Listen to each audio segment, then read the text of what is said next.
Spoštovane gledalke, cenjeni gledalci, lepo pozdravljeni v oddaji Dogodki dneva. Celje je gostilo sejem spretnosti. V Knežjem mestu bodo do sobote potekali dnevi dizajna. Ribiški car 2025 je Igor Pivk. Celjski hokejski klub ima za okrog 200 000 evrov starih dolgov. V prostorih regijskega študijskega središča v Celju so dopoldan pripravili sejem spretnosti. Na njem so številne ustanove pripravile raznolike ustvarjalne delavnice, namenjene vsem generacijam. Sejem spretnosti namreč spodbuja učenje skozi dejansko preizkušanje različnih veščin. Udeleženci sejma so lahko spoznali in preizkusili pester nabor spretnosti, od znanstvenih do gibalnih.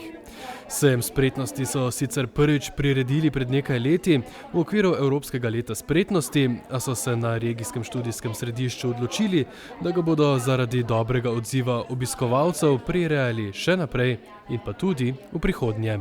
Sejem spretnosti poteka v okviru tednov vseživljenjskega učenja, ki potekajo od sredine maja do sredine junija in so v bistvu največja promocijska kampanja na področju vseživljenjskega učenja v Sloveniji.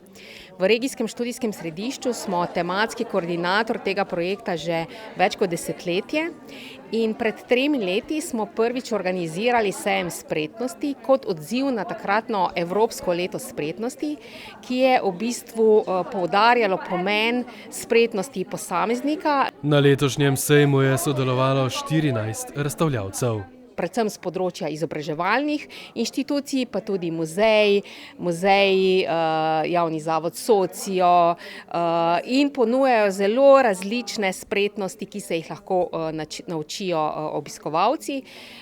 Spretnosti so tako z področja zdravja, naravoslovja, tehnologije, ki v bistvu vsem nam olajšajo vsakdanje osebno in profesionalno življenje. Večina dogajanja na sejmu je bila v prvem nadstropju, kjer so se obiskovalci lahko med drugim poučili o tem, kako skrbeti za novorojenčka.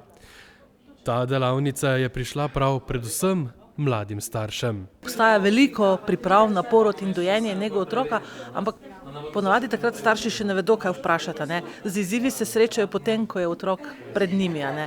Ker ni otrok, ki bi se zbujali in jedli na ure, ki bi spali po urniku in največkrat je to izziv, kako ugotoviti, kdaj je otrok lačen, če joče zaradi lakote, če joče zaradi česa drugega.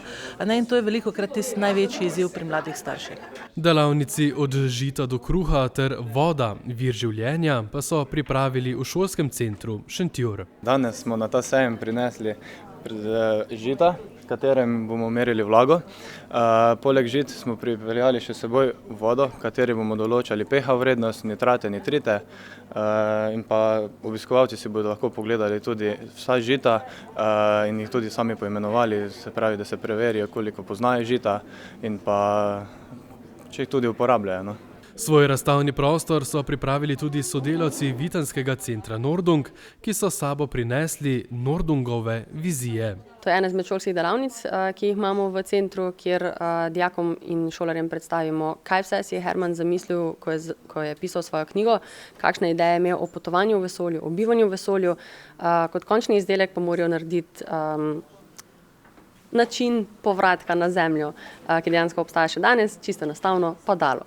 V izdelavi mini čarobnega ekosistema pa so se lahko obiskovalci sejma preizkusili v kotičku Šole za hortikulturo in vizualne umetnosti Celje. Kar pomeni, da v steklenem kozarčku,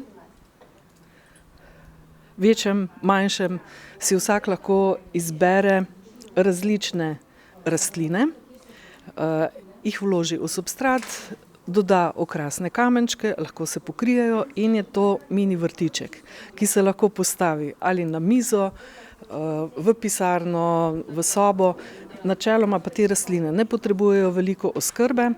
Bistvo pa je, da vsaka rastlina šteje, kar se tiče ponora CO2. Letošnji sejem spretnosti je tako zaključen, ponovno pa pride na vrsto prihodnje leto, ko se bodo obiskovalci lahko nadejali še bogatejše ponudbe. Prihodnji torek, 3. junija, bo zaradi izvajanja protipoplavnih ureditev začela veljati popolna zapora mostu čez Voglajno pri nekdanjem Topru in delna zapora lokalne ceste Celje-Teharje. V času popolne zapore ceste Teharska cesta, Cesta na grad bodo obvozi urejeni preko Polulskega mostu, podvoza pri Svinskem sejmu in preko Teharji. Za javni potniški promet, komunalna vozila, intervencijska vozila in za gradbišče Polule bodo na podlagi pridobljene statične presoje pogojno odprli Polulski most. Promet bo reguliran z ročnim urejanjem prometa, hitrost vožnje pa bo omejena na največ 30 km/h.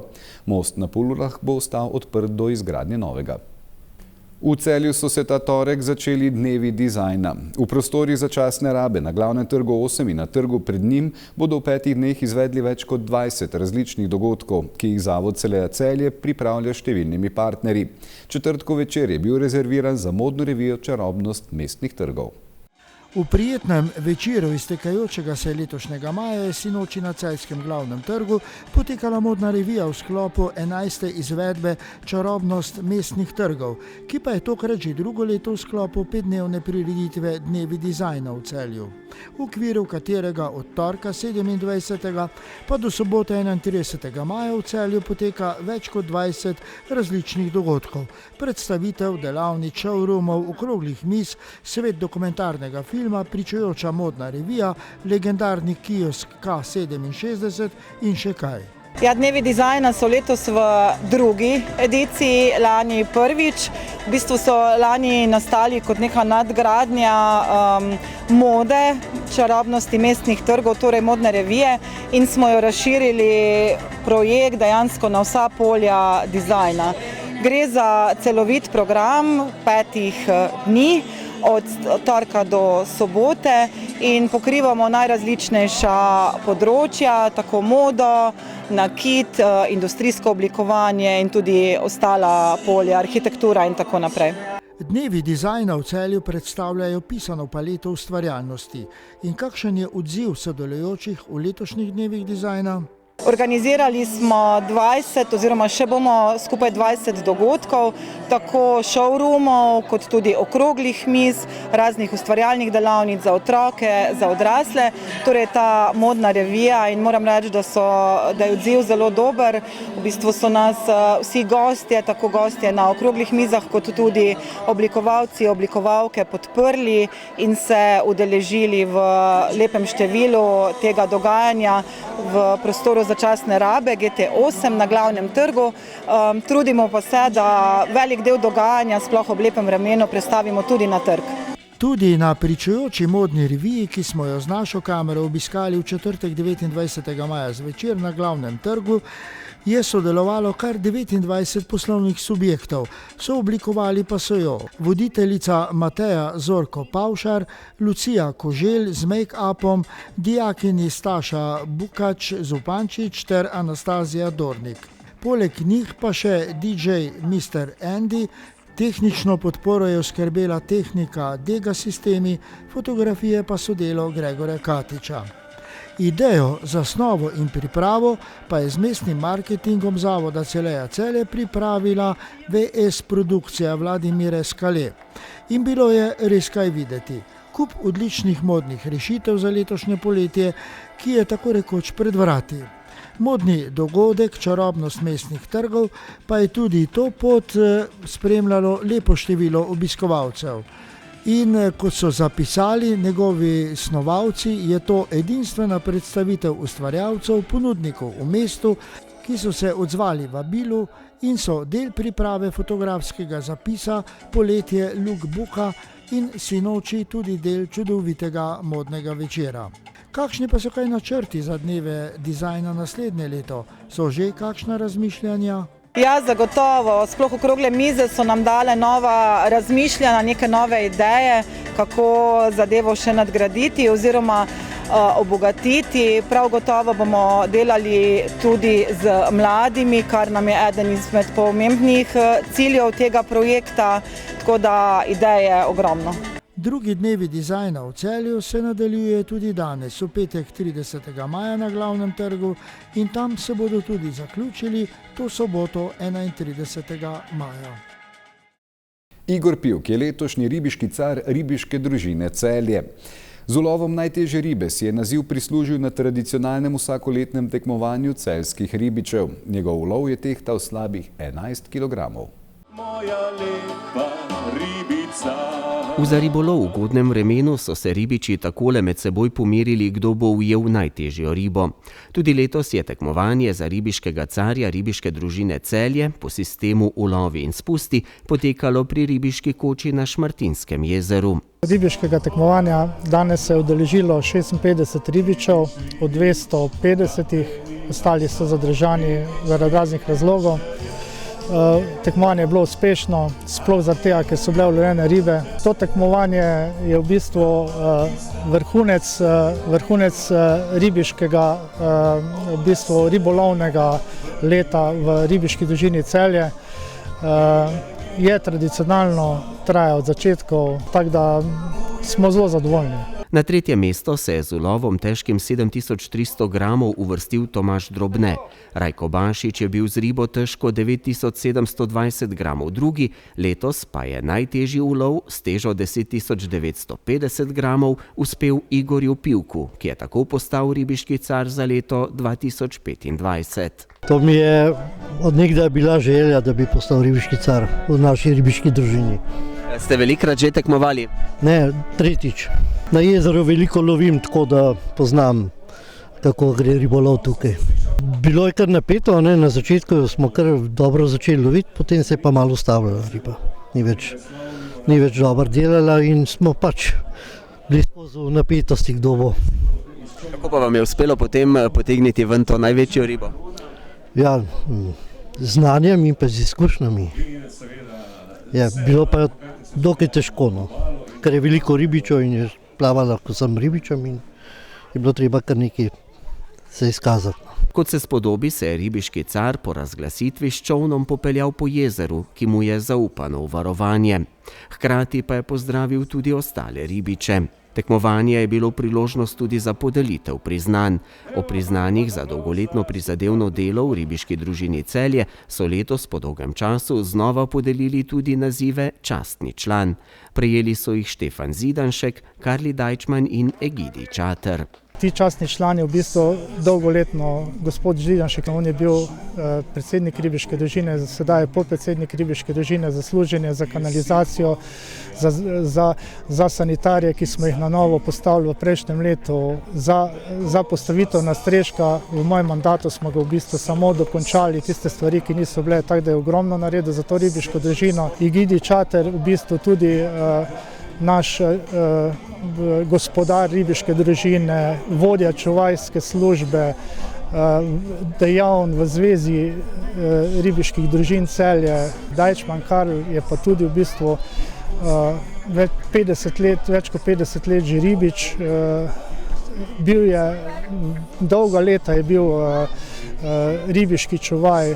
Moj mentor, recimo, v bistvu na Savini, ko sem začel kot ribiški čuvaj, mi je svetoval. Tako da zdaj pri svojih letih še vedno sodeluje na akcijah, na Goričici, na izlovih, tako da v bistvu srcem pripadam ribiški družini. Pred ribiško družino Celje, ki je v zadnjih letih naredila precej na promociji ribištva in urejanju pogojev za ribiče na Šmartinskem jezeru, pa so zdaj novi izzivi. Ribiška družina Celje v bistvu je letos zaključila z obnovo gostinskega lokala, zaključila z nadstreškom, ki je priključen ribiškem domu. Trenutno v bistvu v sklopu ribiške skupnosti Šmartinsko jezero pripravljamo tudi postavitev pomola, v bistvu z evropskimi sredstvi. Zraven tega skrbimo tudi za čistočo v bistvu okoli jezera, kar je naše osnovno poslanstvo. In prav ta ribiška skupnost, ki smo zdaj prisotni pri njej, glih ta je v bistvu, da se v bistvu zraven ribiškega turizma ponudijo tudi ostale storitve, kot so hotelske storitve, da v bistvu da jim ponudimo kompletno v bistvu in tudi zgodovino ribiške družine in v bistvu v mestu muzeje in v bistvu vse bi radi predstavili, v bistvu, da imajo čim večji krog ljudi v bistvu nekaj od tega, ko pride na naše jezero.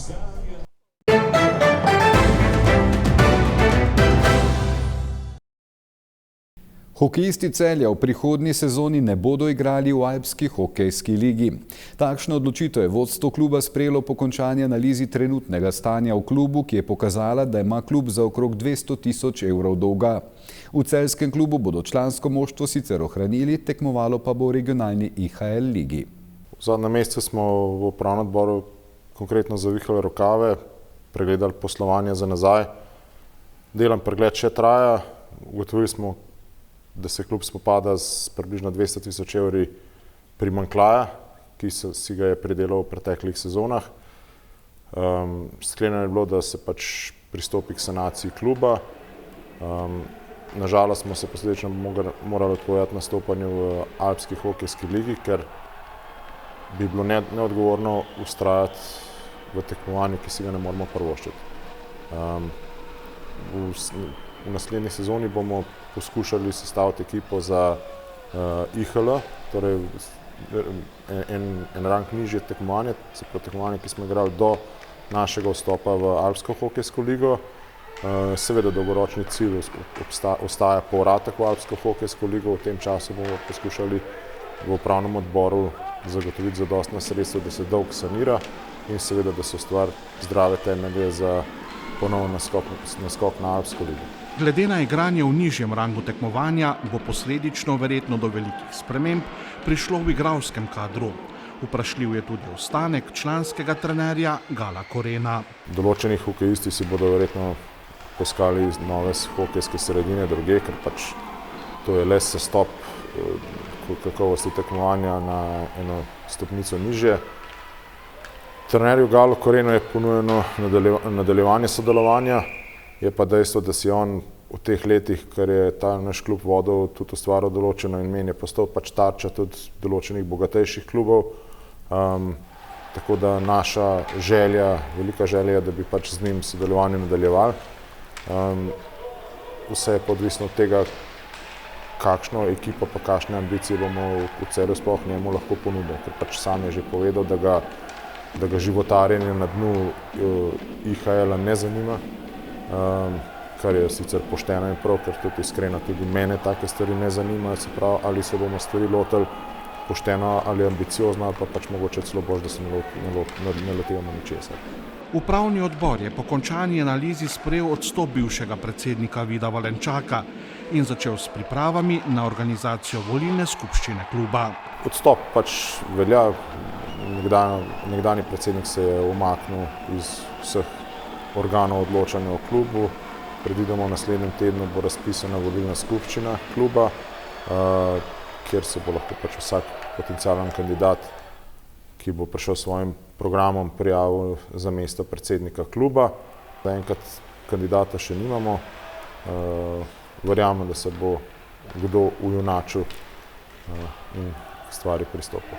Andrej Bizaj, ki ga mnogi vidijo kot najprimernejšega kandidata za predsedniško funkcijo, vztraja pri tezi, da to za klub ne bi bila najboljša rešitev. Jaz še vedno verjamem, da bi bila najboljša rešitev za klub, da je pač predsednik nek lokalni človek, nekdo, ki pozna ljudi v Celju, ki pozna podjetja v Celju, ki pozna celoten ustroj mesta Celje, ker sam nisem niti Celjan, niti nisem rojen v Celju, niti ne živim v Celju. Verjamem, da mogoče nisem najbolj optimalen kandidat, seveda bom pa še vedno še naprej pomagal klubu, tako kot do zdaj, ali pa še bolj.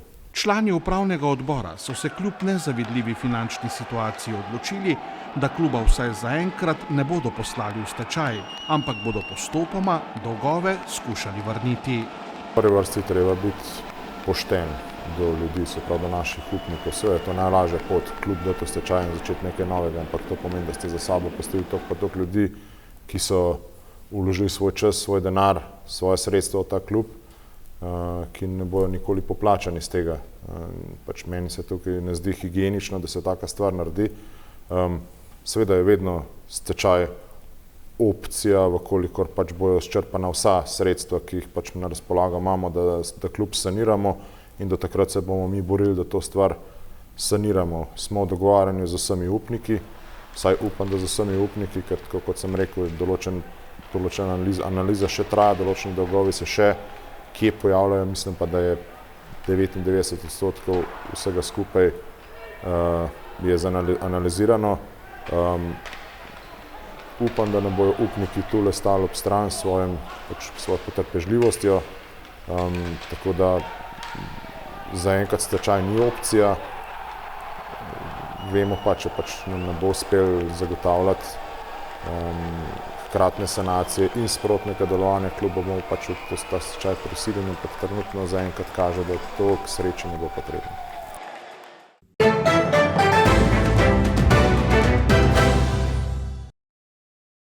Jutri bo sprva jasno, čez dan bo nastajala plitva kopasta oblačnost in v hribih kakšna ploha. Najnižje jutranje temperature bodo od 8 do 13, najvišje dnevne od 25 do 29 stopinj. V nedeljo bo sončno s temperaturo okoli 30 stopinj. Čez dan bo zapihal jugozahodni veter.